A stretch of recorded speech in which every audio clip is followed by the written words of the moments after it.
Episode number 144. I understand that I am too old, said Mr. Lorry.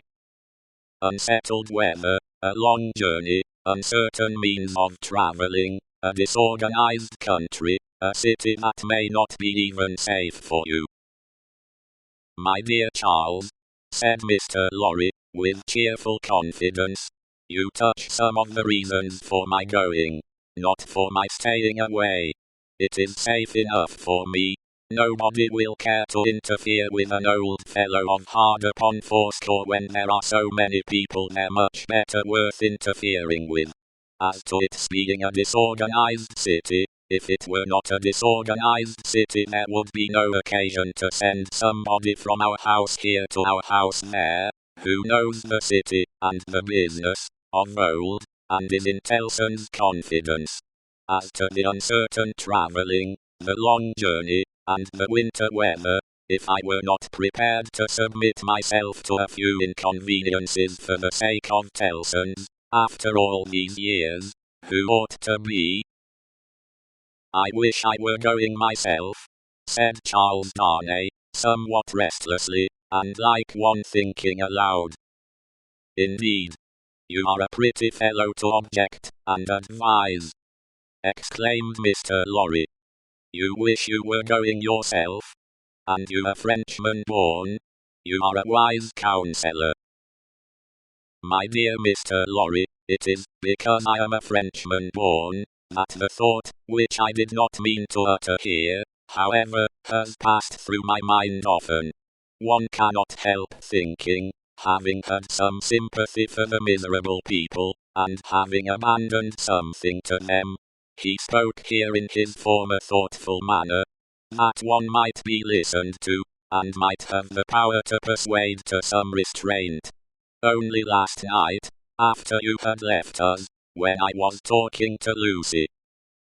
When you were talking to Lucy, Mr. Lorry repeated. Yes.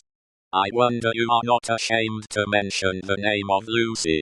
Wishing you were going to France at this time of day. However, I am not going, said Charles Darnay, with a smile. It is more to the purpose that you say you are. And I am, in plain reality. The truth is, my dear Charles, Mr. Lorry glanced at the distant house, and lowered his voice. You can have no conception of the difficulty with which our business is transacted, and of the peril in which our books and papers over yonder are involved. The Lord above knows what the compromising consequences would be to numbers of people, if some of our documents were seized or destroyed, and they might be, at any time, you know, for who can say that Paris is not set afire today, or sacked tomorrow? Now, a judicious selection from these with the least possible delay, and the burying of them, or otherwise getting of them out of harm's way, is within the power, without loss of precious time, of scarcely any one but myself, if any one. And shall I hang back, when Tellson's knows this, and says this, Tellson's, whose bread I have eaten these 60 years, because I am a little stiff about the joints? Why, I am a boy, sir, to half a dozen old codgers here. How I admire the gallantry of your youthful spirit, Mr. Lorry. Tut.